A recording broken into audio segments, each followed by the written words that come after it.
लेकिन भगवान की कथा से पहले भक्तों के चरित्र आए हैं। भागवत एक ऐसा ग्रंथ है जिसमें पहले भक्तों को स्थान दिया गया है। पहले भक्तों की कथा आई है, भक्तों की कथा के बाद फिर भगवान श्री कृष्ण की लीलाओं का वर्णन आता है।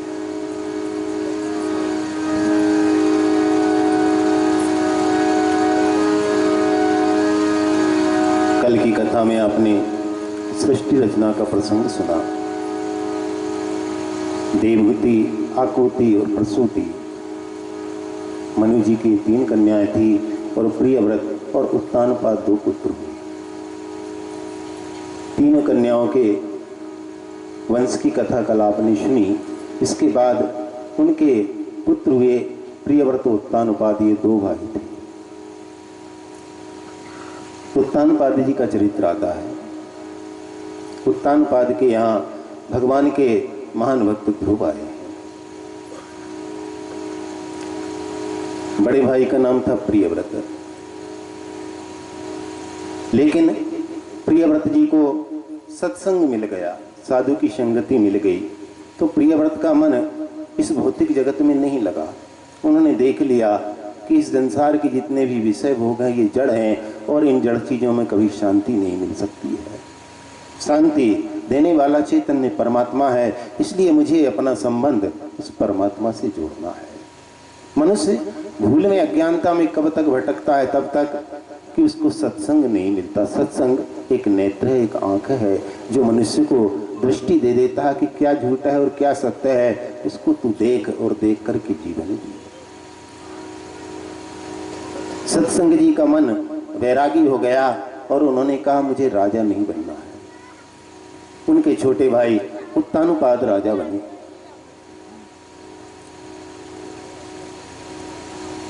उत्तानुपाद की बड़ी रानी थी सुनीति। भगवान की ऐसी कुछ इच्छा रही कि कई दिन हो गए शादी के बाद सुनीति के गर्भ से कोई संतान नहीं हुई। जब कोई बालक नहीं हुआ तो फिर राजा उत्तानुपाद ने पुनः अपना दूसरा विवाह किया। उनकी छोटी पत्नी का नाम था सुरुचि।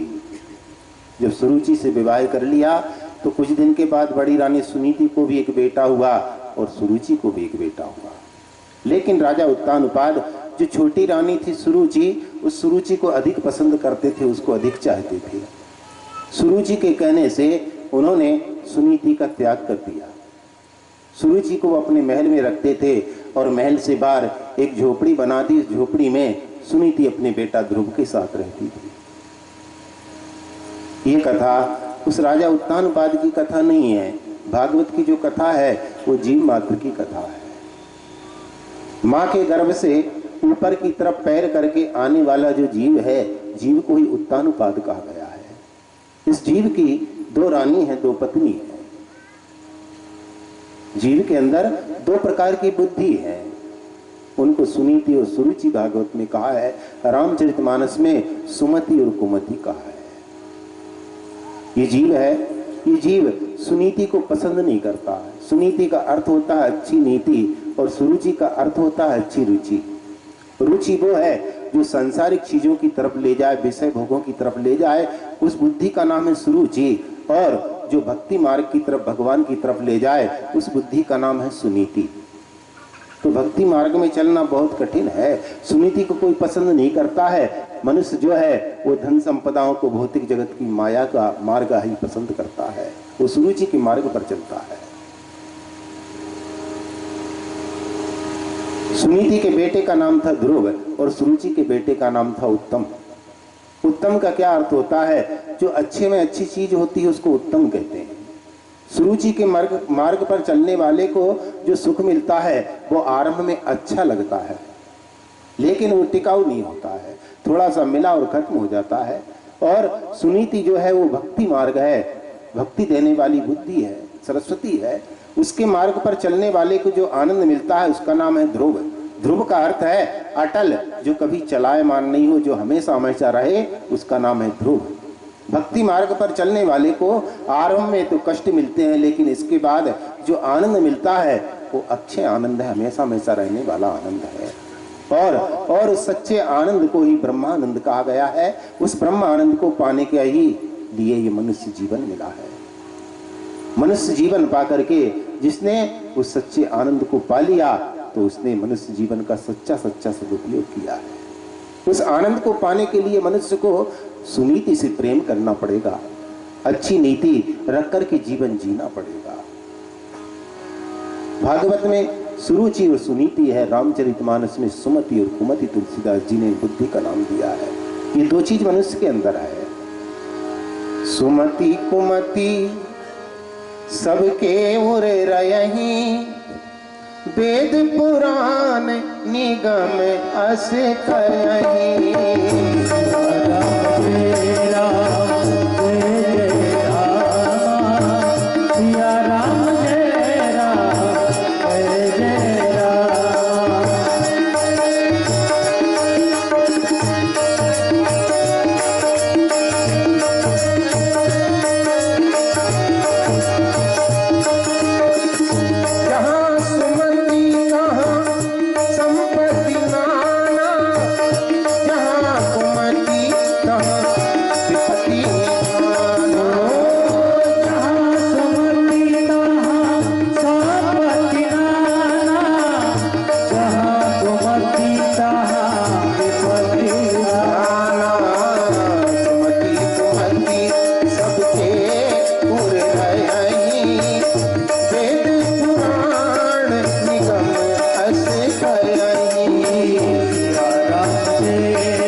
राजा उत्तानपाद भी सुनीति को पसंद नहीं करते थे, वो सुरुचि को चाहते थे। एक दिन राजा उत्तानपाद अपने राज सिंहासन पर बैठे हुए थे।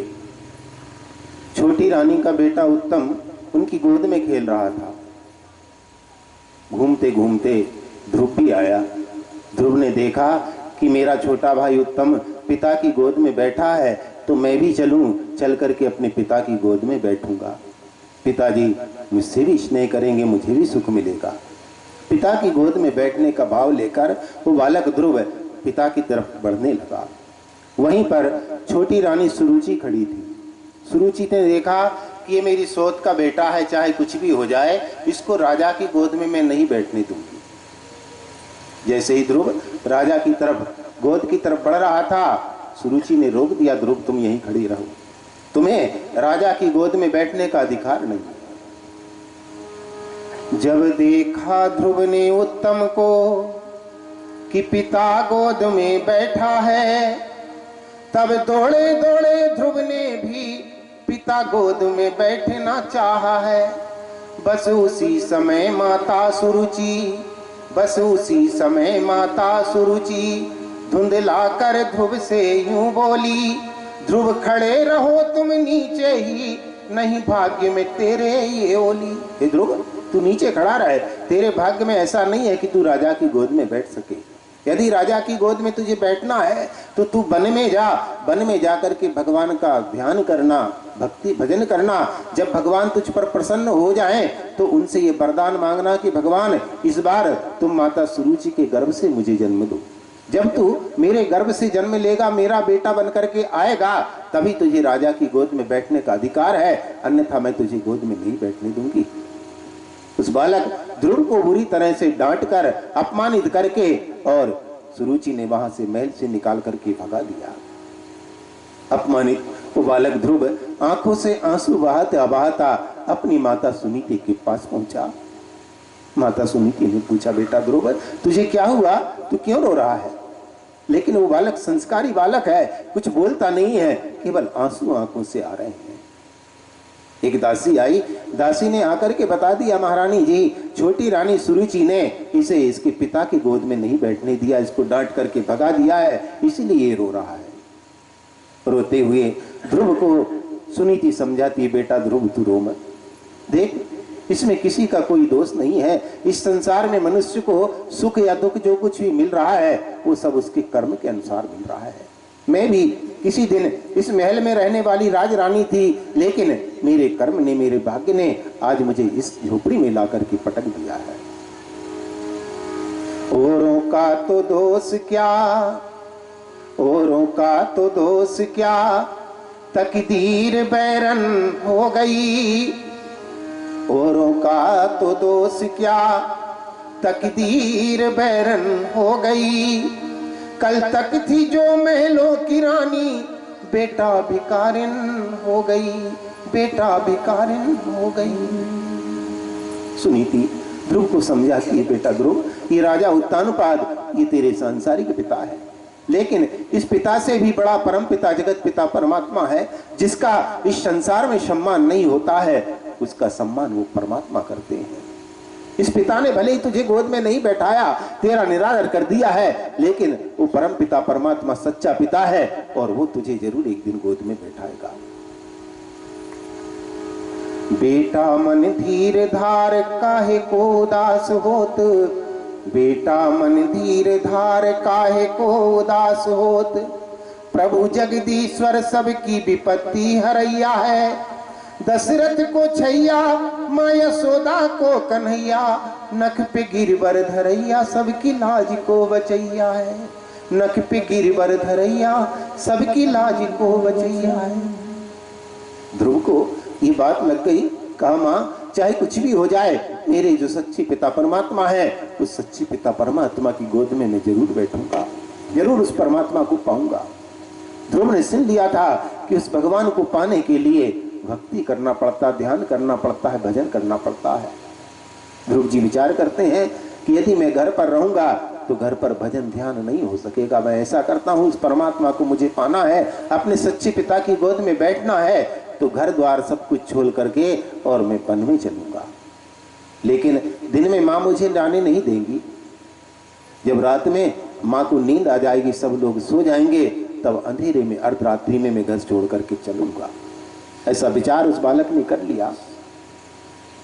अर्धरात्रि के समय जब माँ को नींद आ गई तो ध्रुव 5 वर्ष का वो बालक है, नंगे पांव घर से निकल करके वन की तरफ चल दिया।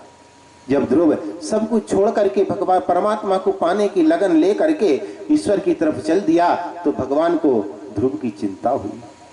भगवान ने विचार करते हैं कि देखो ये तो सारा जगत छोड़ करके और मेरे लिए निकल पड़ा है, तो इसकी पग पग पर मुझे रक्षा करनी पड़ेगी। यदि इस बालक ध्रुव के पैर में भी कांटा चुभ गया तो वो कांटा आकर के मेरे हृदय पर पीड़ा पहुंचाएगा। उसी समय भगवान ने देव ऋषि नारद का आह्वान किया। नारद जी आए। भगवान ने कहा, देव ऋषि नारद, इसी समय तुम मृत्यु लोक में जाओ। मेरा एक भक्त बालक है ध्रुव, और जो मुझे पाने के लिए श्रद्धा और विश्वास लेकर के उसने सारा संसार छोड़ दिया है और मेरे लिए निकल पड़ा है, तो तुम जाओ और सतगुरु बन करके उस बालक को तुम दीक्षा दो। मेरी प्राप्ति का जो मार्ग है उस मार्ग का दर्शन कराओ उसे, क्योंकि बिना गुरु की कृपा के मैं किसी को दर्शन नहीं देता हूं। ध्रुव का अधिकार सिद्ध था, ध्रुव को गुरु ढूंढने की जरूरत नहीं पड़ी, सदगुरु अपने आप मार्ग में आ गए। ध्रुव जी तो अकेले चले जा रहे थे, मार्ग में देव ऋषि नारद आ गए। ध्रुव जी ने देखा कि कोई साधु है, कोई संत है, तो ध्रुव ने उनको प्रणाम किया, चरण स्पर्श किए। नारद जी बड़े प्रसन्न हुए कि बड़ा संस्कारी बालक है, ये मुझे प्रणाम कर रहा है। ध्रुव जी ने पूछा, ध्रुव जी से देव ऋषि नारद ने पूछा, ध्रुव तुम कहां जा रहे हो? ध्रुव ने सारी बातें बताई कि मेरे पिता ने मुझे गोद में नहीं बैठाया और सच्चे पिता परमात्मा की गोद में मुझे बैठना है, उस परमात्मा को पाने के लिए मैं बनने जा रहा हूं। सदगुरु ने विचार किया कि पहले इसे दीक्षा तो बाद में दूंगा, लेकिन दीक्षा देने से पहले मैं इसकी परीक्षा करूं कि ये कहीं से कच्चा तो नहीं है, दीक्षा पाने का अधिकार इसको है भी कि नहीं है। सदगुरु दीक्षा उसी को देते हैं कि जिसका अधिकार सिद्ध होता है, अधिकारी को ही सदगुरु मिलते हैं। देव ऋषि नारद ने पूछा, बेटा ध्रुव, भगवान को पाने का काम बहुत कठिन है और ये कार्य तुझसे नहीं होगा। देख, मैं तुझे अभी राजा उत्तानपाद के पास ले चलता हूं और ले जाकर के राजा उत्तानपाद की गोद में बैठा देता हूं। जितना भी राज्य है उसमें से आधा राज्य मैं तुझे दिलवा करके और राजा बना देता हूं, लेकिन तू वन में जाने का विचार मत कर। उस भगवान को पाने की इच्छा छोड़ दे। जब सतगुरु ने इस प्रकार कहा तो ध्रुव जी विचार करते हैं कि देखो, जिस परमात्मा को पाने की इच्छा लेकर के मैं अभी आधे मार्ग में ही आया हूं, इतने में मुझे आधा साम्राज्य मिलने लगा है। जब मैं उस परमात्मा के पास पहुंचूंगा, उस परमात्मा के दर्शन करूंगा, उस सच्चे पिता की गोद में बैठूंगा, तो मुझे कितना आनंद मिलेगा, कितना आनंद मिलेगा। तब तो ध्रुव जी कहने लगे, नहीं संत जी, अब मुझे वापिस नहीं जाना, चाहे कुछ भी हो जाए, मैं तो अपने उस सच्चे पिता परमात्मा की गोद में ही बैठूंगा। सदगुरु ने परीक्षा की और उस परीक्षा में ध्रुव जी सच्चे निकल गए। तब सदगुरु प्रसन्न हुए और उसी समय देव ऋषि नारद ने ध्रुव को दीक्षा दी। भागवत की जो दीक्षा है उसको स्पर्श दीक्षा कहा जाता है। स्पर्श दीक्षा का अधिकार सबको नहीं है। जिसके कई जन्म के पुण्य होते हैं, जिसके हृदय में भगवान को पाने की तड़फ जागती है, उसी को स्पर्श दीक्षा की प्राप्ति होती है, भागवती दीक्षा मिलती है। ध्रुव जो है वो भागवत परमहंस है, भागवत भक्त है।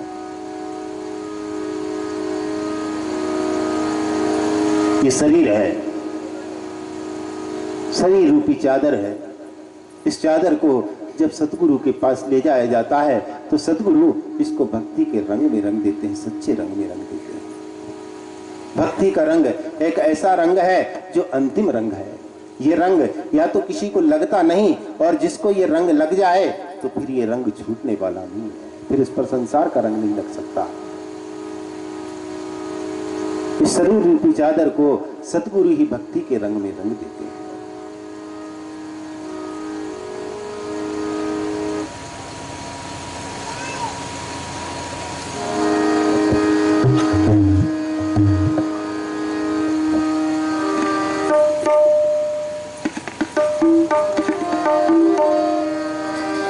चदरिया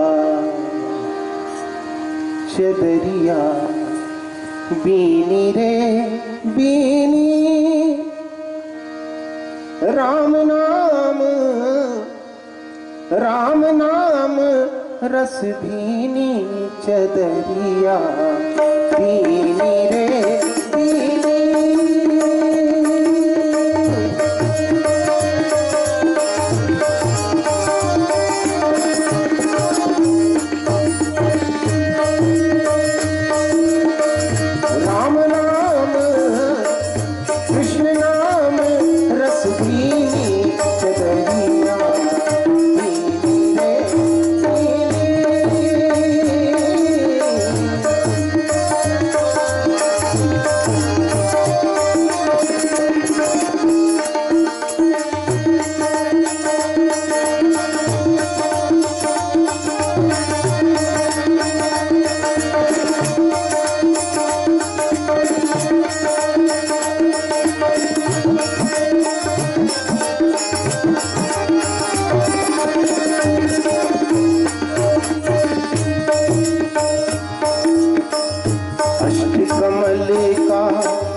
चरखा बनाया 5 तत्व की धूनी, कमल का चरखा बनाया 5 तत्व की धूनी। 9-10 मास पुनन को लाए, 9-10 मास पुनन को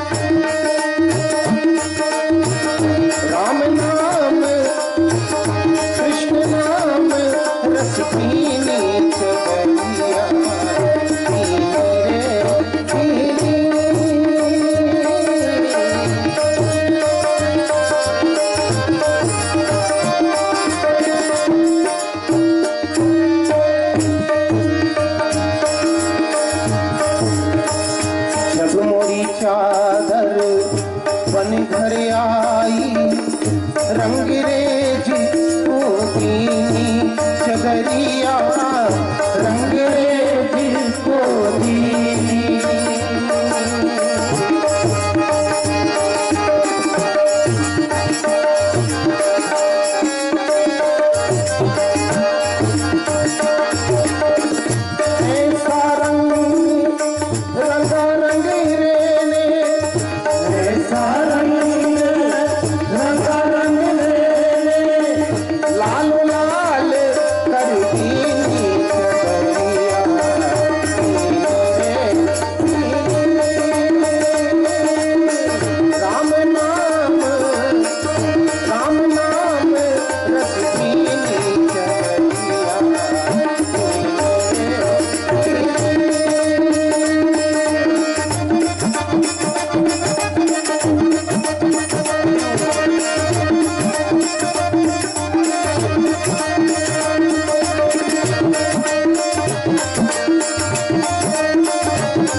कृष्ण भगवान की जय। ध्रुव जी को सतगुरु मिले और गुरु ने स्पर्श दीक्षा दी। गुरु का स्पर्श होते ही ध्रुव जी के अंदर का जो सूक्ष्म मार्ग था वो बंद पड़ा हुआ था, वो सूक्ष्म मार्ग खुला। ईश्वर प्राप्ति का मार्ग है वो इस मनुष्य शरीर के अंदर बना है और जब सतगुरु स्वयं कृपा करते हैं तभी वो रास्ता खुलता है। सतगुरु ने दीक्षा दी, ध्रुव जी को अंतर से बड़ा आनंद मिलने लगा। ध्रुव का जो मन है वो भगवत प्रेम से भाव विभोर होने लगा। सतगुरु ने आज्ञा दी कि बेटा ध्रुव, यहाँ से आगे मधुवन है, जहाँ यमुना जी बह रही है, तू इसी मधुवन में जाना और मधुवन में बैठ करके परमात्मा का ध्यान करना। मेरा आशीर्वाद है कि जल्द से जल्द तुझे ब्रह्म के दर्शन प्राप्त हो जाएंगे।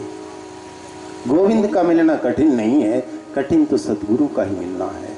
यदि सतगुरु जीवन में मिल जाए तो गोविंद तो फिर मिला हुआ ही है। भगवान का नहीं है, भगवान तो सर्वत्र है। लेकिन गुरु जब तक कृपा नहीं करते हैं, गुरु ज्ञान रूपी नेत्र नहीं देते हैं, तब तक वो परमात्मा दिखाई नहीं देता, वह प्रकट रहता है।